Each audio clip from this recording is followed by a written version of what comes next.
Carrying on with the Grateful Stories series, it's time to try something new in a new format with some similar ties to The Alchemist.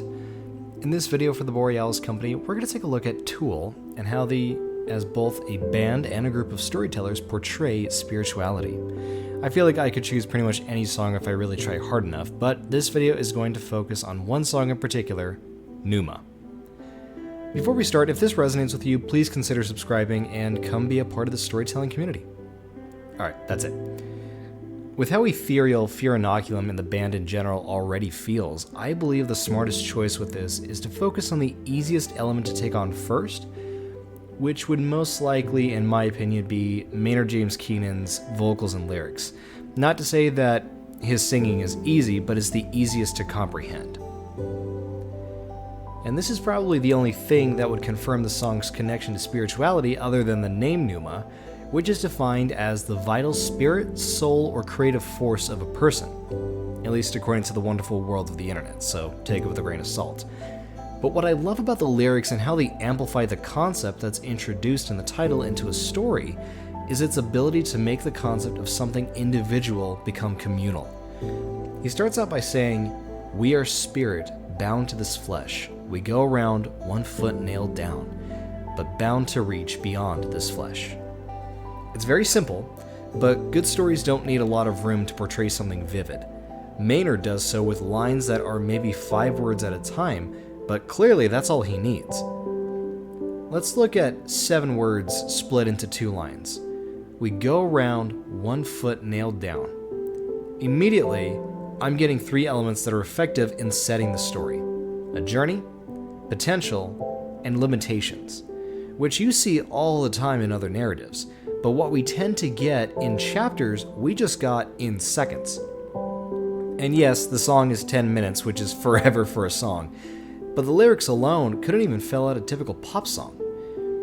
Yet despite that, the level of depth and, I guess, world building that we just saw is on a completely different level. Next, I want to acknowledge the fact that even though the lyrics are simple, that's probably the last thing that's simple to comprehend in this song. And that gives me room to talk about the one element that everybody, I think, always points to, Danny Carey's polyrhythm.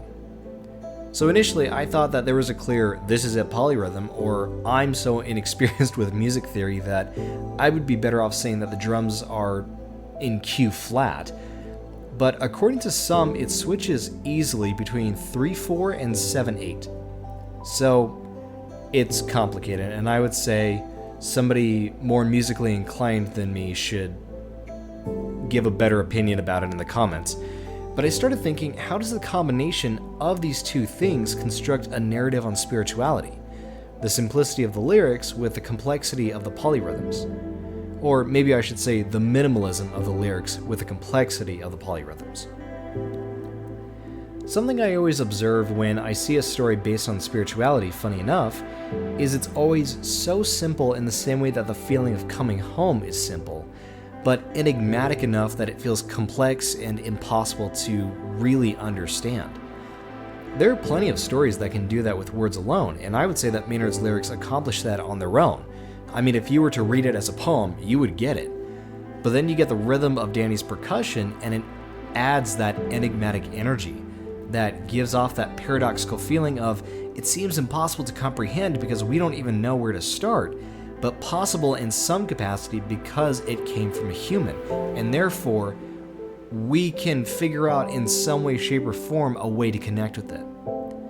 At their core, I feel like that's where a lot of stories approach the spirituality theme, and Tool just happens to use drums for it.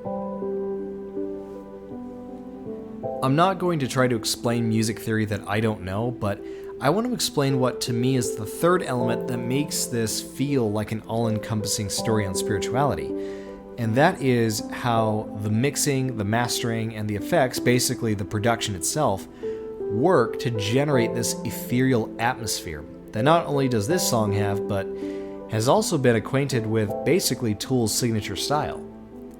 I want to talk a little bit here on the guitar and bass because Adam Jones and John Chancellor also definitely deserve the same level of recognition, and how their reverb helps coat the song in a more immersive listening experience, in addition to the lyrics and the drumming. It's almost like it fills everything in with their own melodies, and it creates this kind of cohesion that makes the song feel like a uniformed concept, like actors all committing to their parts, hitting their marks, and working off of each other's synergy to serve the larger message.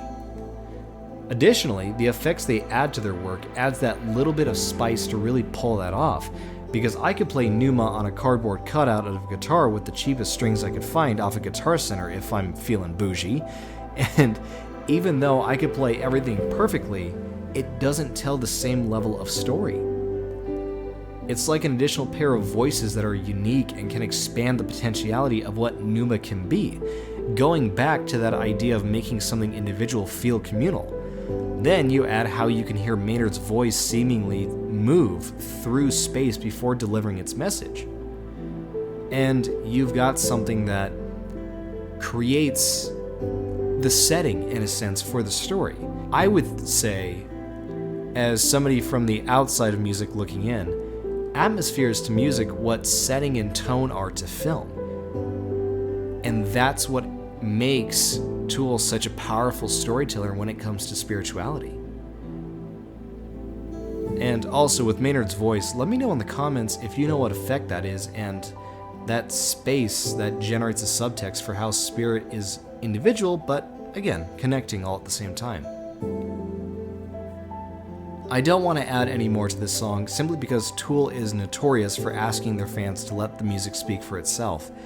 So even though I'm doing a lousy job at that, and inviting you guys to talk about it in the comments, and about how the music speaks to you, and if you've experienced or noticed a story that I may have either missed or never even thought about. I also want to do some quick housekeeping and let everyone know that I will be starting an email list because YouTube has been poorly promoting my videos and offering really bad impressions. Meaning, 1 week a video would reach out to 2, maybe even 10,000 people. Other weeks, it's lucky if it goes past 700 people. So I would rather let the people who want to check out my stuff know personally what I have to offer, instead of a platform that, even though it does a lot for me, is really bad with consistency and transparency for the kind of content and niches that I'm going for.